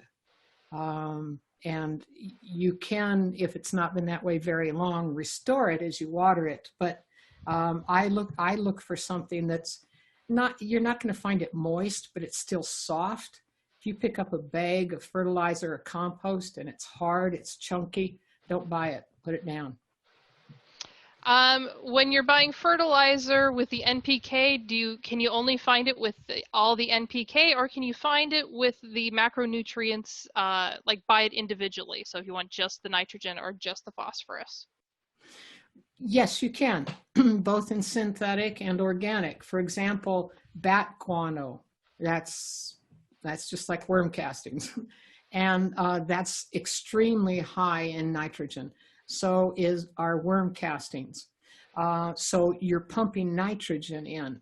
The other organic types that we use are lower in nitrogen. With synthetic fertilizers, you can get them very specific in exact amounts of nitrogen or phosphorus or potassium. So yes, you can buy them separately. I think that covers it for the questions I'm seeing here concerning vegetable gardening. Okay. So what do you want to grow? I think this is why everybody's tuned in. Let's talk about what do you want to grow and how you grow it. First of all, start small. If you haven't grown a garden before, then start small because you'll be more successful. If you would go out there, I've seen people who suddenly move into a 1/4 of an acre, 1/2 an acre, and they want to plant the whole place the first time, and they haven't gardened in a large scale before, and they wonder why things aren't growing that well. It takes time. It takes time for the soil. It takes time for you, and you have to be able to work your way into it. Grow what you love and what you'll eat. I like to grow things that are expensive in the store. That's basically my rule of thumb. Plus, I'll experiment a little bit on the side. What food plants do you actually want? You know, think about it. What is your family eating? What do you want to encourage your family to eat? And you start to plant those things. I have friends who love tomatoes, and so I grow a lot of tomatoes. They also love artichokes. I grow a lot of artichokes. There's different things that you can grow. My granddaughter loves carrots, and so we grow a lot of carrots because she's 6 and she loves to go out and pick them. So you choose that. What ornamentals do you want around that can also be food? For example, lavender. Lavender draws so many pollinators. It's absolutely incredible. I usually place a couple of lavender plants in my vegetable garden area because it will draw the pollinators. So decide what kind of ornamentals you do want. Will your choices grow here? This is so critical because you don't want to fail. Yes, we can grow some things if you really want to work at it. And I do. I play around with some stuff, some subtropicals, things like that. But they're a lot more labor. So when you're starting out, don't do that. Choose things that will grow here. Blueberries don't grow well here. Raspberries don't grow well here. Blackberries thrive. So if you're looking for a berry, you would go blackberry. How much space do you want to allot still for entertainment and play and things like that in your yard? Don't take that up with your food, or blend your food in like I was talking about with agriscaping. You know, maybe you've got some roses. We'll put some herbs around it. Roses love onions, so plant some onions around it, those types of things. How much maintenance are you willing to put in your yard? That will depend on what you grow. You know, I would tell you as you start, not only have a raised bed with your seasonal stuff, but start to plant some perennials that don't take so much work. Put in some blackberries, put in some grapes, things like that. They're there and they come back every year. It doesn't take you as much time, and it gives you a foundation also for being able to grow foods. And then fill in with the annuals or have your raised bed and things like that that give you that seasonal food that you want. So decide, what do you want to do with your garden? Asparagus is high maintenance. It's going to be 3 years before you can really harvest a decent amount. The first year you don't harvest any, second year you harvest a little bit. And the third year you can start to do a full harvest. So that's high maintenance. It's going to take a lot of work before you get to the first harvest. Do you want to grow organic or non-organic vegetables? And what are those? The organic, they're grown without synthetic products. And certified organic farmers are also not allowed to use anything but organic soil. They've got to buy plants that are organic or seeds that are organic and put them in organic soil. The moment they cross over with anything synthetic, they're not certified. That's not really true of our home organic gardeners. You can fudge a little bit on that. And so there are times if I can't get something in an organic level of a plant, I will put a non-organic plant in. Yes, I've just contaminated my organic soil. Is it going to hurt the plants? No. So you can make your decisions on that. The pest control, if you go organic, is more labor intensive. You can't just spray and deal with something, and not with non-organic spray. You've got to pick. There are some organic sprays, and we'll talk about them, but you've got to decide what you're going to do with taking care of pests. You're guaranteed it's non-GMO. There's a lot fewer plants sold in nurseries that are non-GMO than people think. Everybody kind of freaks about GMO, but most of your plants are not. It's going to cost more. Organic will cost more. You'll pay more for your plants. You'll pay more for the additives you put in. And sometimes you'll get less harvest by going with organic. Really depends on how you handle it. Now, non-organic, you'll usually get larger sizes because this synthetic fertilizer is immediate. And therefore, you can put it in just at the right time. However, once you get used to organic, you won't see a difference. It's cheaper. Those plants are cheaper. The fertilizers are cheaper. They're more readily available. You're going to see a lot more non-organic plants and seeds around than you will organic. They're more pest and disease resistant because they're grown to be resistant. And chemicals can enhance the growth and they can reduce pests. Okay, heirlooms versus hybrids. Let me get these up on screen for you. Heirlooms are anything pretty much that were grown before World War II. So they're kind of historic plants in some way. And the reason it says before World War II is from the 50s through the 70s, hybrid plants became very popular. And so the heirlooms kind of fell back. We're now moving into an age where heirlooms becoming very popular. It's open pollinated. What this means is you can save its seeds and you know that you will get the same plant from those seeds. You won't know that with hybrids. Superior flavor in them. And in tomatoes, these are the indeterminates. Indeterminate means that the tomato will grow for an extended amount of time. It's not all at once. The number of fruits aren't determined. Hybrids are two plants cross-pollinated in order to improve the fruit, improve the number of fruit, and to make it more disease resistant. You'll get more production, resistance, the flavor and size, and they are determinants. For the most part, they're controlled. These are like your Roma tomatoes and things like that. Seeds versus transplant.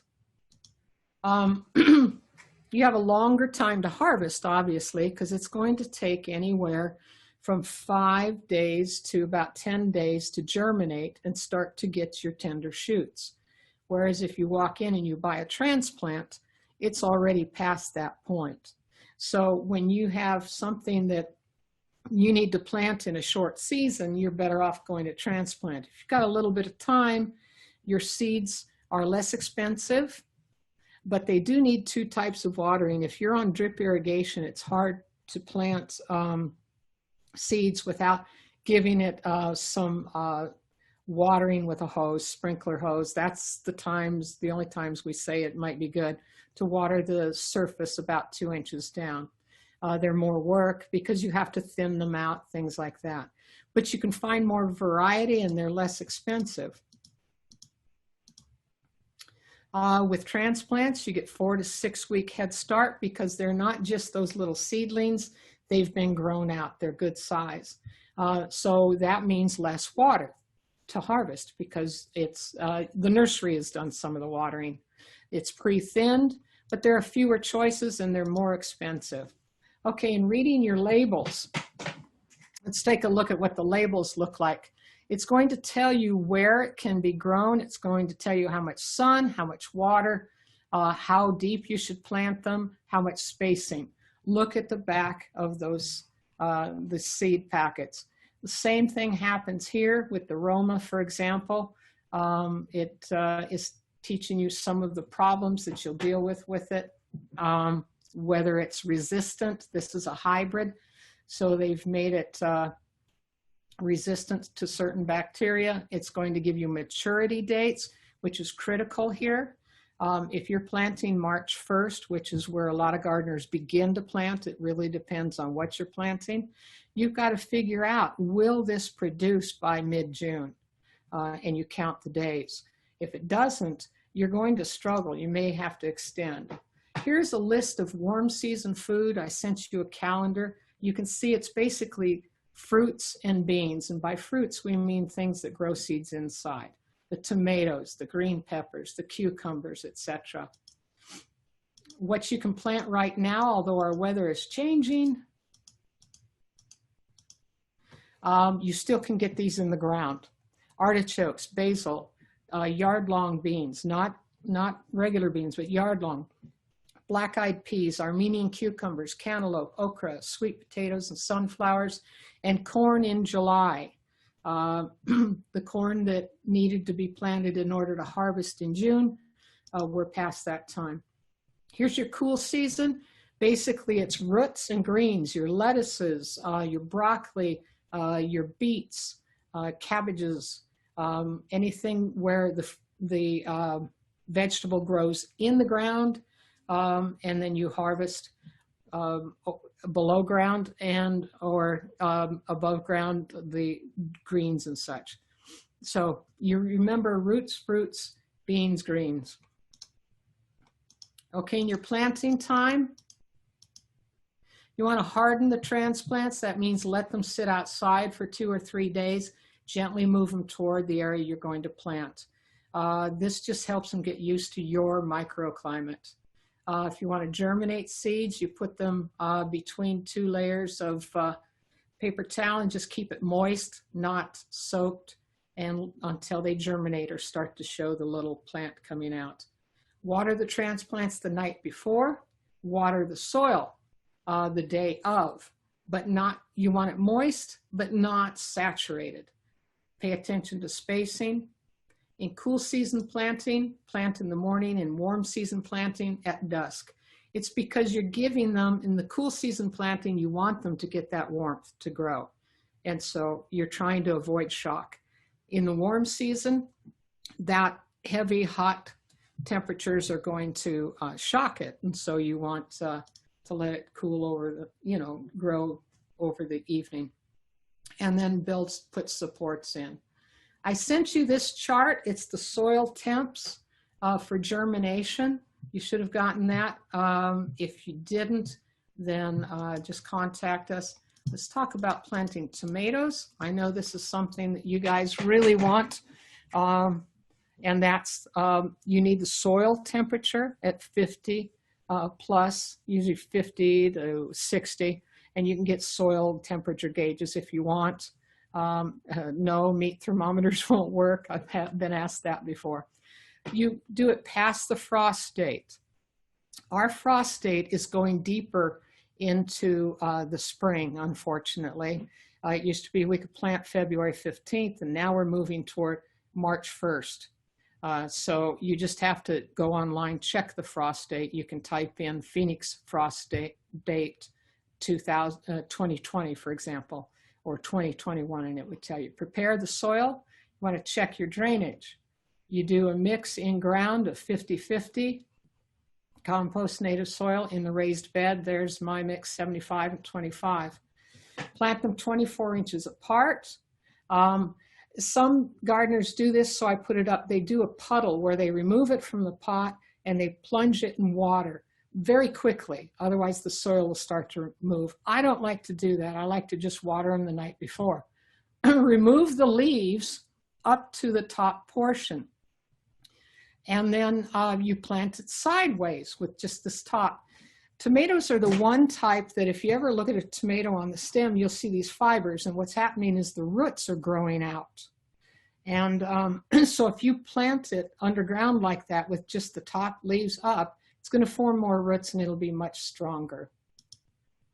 And then water it thoroughly. How much water?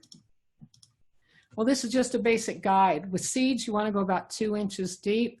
With seedlings, you go the depth of the roots as you plant them, plus 2 inches every day. And then once established, 2 to 3 times a week, depending upon the climate. The wintertime, you'll have to do fewer times, but you always do it the same amount of time. Let's say that you realize that to get the depth of that tomato plant, you need to water for 20 minutes. You always water for 20 minutes, but you may change the frequency, every other day to every 3 days, that kind of thing, depending upon the season and the temperature. Okay, to extend your growing seasons, and we'll finish up here real quick. These are the low tunnels. Here's the shade cloth protecting it during the heat. These are winter blanket cloths. They're not winter blankets. They're specifically for gardens. They keep them warmer. They extend the season. I can get about 2 weeks more out of my plants with using shade cloth in the summertime. Mulch will keep down will hold back the heat from the ground. Harvest often. That gets your plants growing more. They will stop growing. They'll stop producing if you don't harvest. And then do crop rotation to reinstall nitrogen. Roots and brassica plants tend to put a little nitrogen in. Fruit draws it out, tomatoes, green peppers, things like that. Beans put nitrogen back in. So with crop rotation, you're just putting a different crop in each season. You're not planting tomatoes in the same place every season. every spring, or that kind of thing. Rotate your crops. And then we're going to finish with this. Integrated pest management is simply learning to not throw everything you've got at something. First, identify your problem. Your problem may be an insect or it may be bacteria, and you won't know till you start to monitor and take a good look at what's happening on that plant. Are there bites in the leaves, or are the leaves turning yellow? That's a totally different thing. Evaluate it carefully. And then the best thing is prevention. You know, is the plant healthy? Are you giving it the right amount of fertilizer? Not too much, not too little.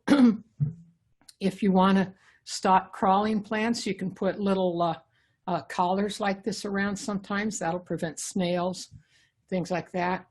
Then you take action, but you take the least level of action that you can and work your way up. But the thing is, you don't even take a step unless the plant is at a level where you can it can no longer tolerate it. A few insects on your plant isn't going to be bad.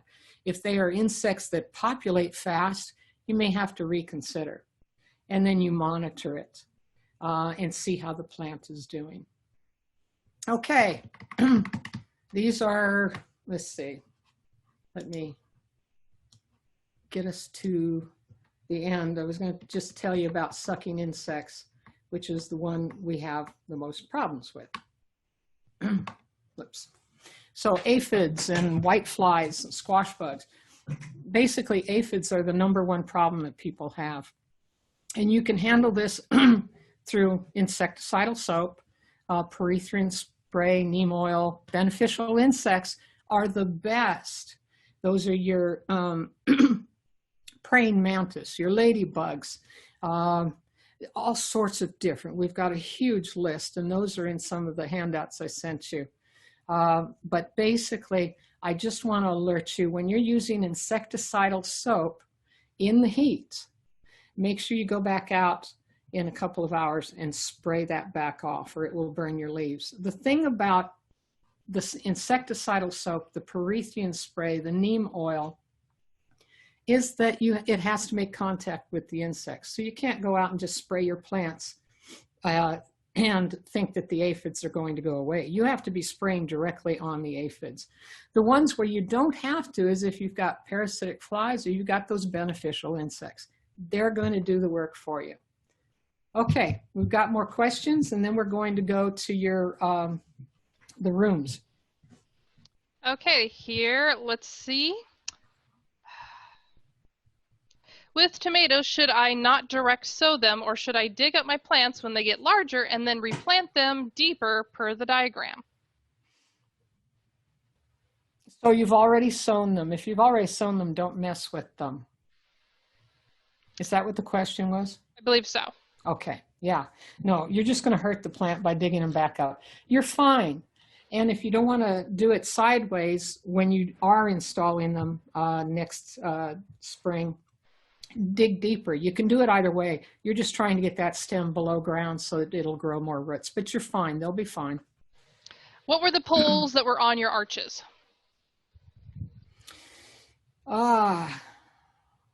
You mean the curved arch? The curved arch is it's cattle fencing that's been bent. And the poles where you're doing the tents were just bamboo poles. I heard that beans only add nitrogen to the soil if you add them back into the soil at the end of the season. Is that true? No, the roots naturally put nitrogen back in as they grow. The beans, but you know, there is a technique, a practice, if it doesn't get in the way of your next planting, to simply cut your nitrogen producing plants off at the soil level, leave the roots in the ground, let them compost. They're going to release even more nitrogen. How do you know when to refill an Oya? You will start to, you need to check it for the first couple of weeks. You know, basically I do the finger test with mine. I will shove my pointer finger down in, and if I can't touch water, I refill it, because you want an Oya to stay about 3/4 full. But I will tell you, in my pots, when I use Oyas, in the summertime, I'm only watering about once a week. If I don't use an Oya, I'm watering every day or every other day. What temperature would you pull root vegetables regardless of how long they've been growing? If they're still in good shape, if they're still doing well, and they're not starting to grow a lot of hairs on them and things like that, I plant around them, because I still want to harvest that. If it's getting in your way, pull them, and you'll just have younger rooted plants, or younger harvest. How do you transition from one season to the next if only replanting partial beds, as some items are still growing and others need to be pulled out as those areas are seeded? How do you add organic matter and fertilizer to soil when you've removed some plants but have others nearby without tilling it in? Good question. You put it on the surface when it's raised beds. And when you're planting the new plants, then you can work it in around the holes too.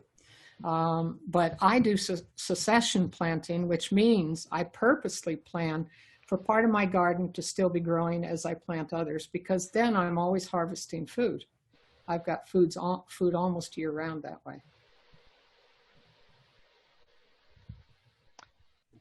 One last question, and it's kind of a broad one. What are your best tips for vegetable gardener beginners? Wow. Especially if they're going to be doing raised beds or vertical beds. Okay, start small. That's the #1 thing.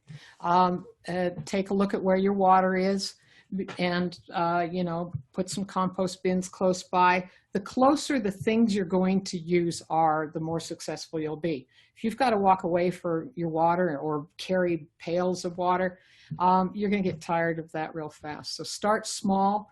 Plan carefully to surround yourself with the things that will make life easier for you in maintaining, and choose simple crops. You know, don't try to tackle the ones that struggle more, like asparagus and things like that. Go for the simple stuff first. Yes, and the information that Julie did email out to everybody with like the 10 steps and everything like that, that is some of the best information you can have as a new gardener here in the Valley. So. Okay, we're going to take about a 10-minute break. We've got a survey that we need to pop up on here. Are you able to get to that? Or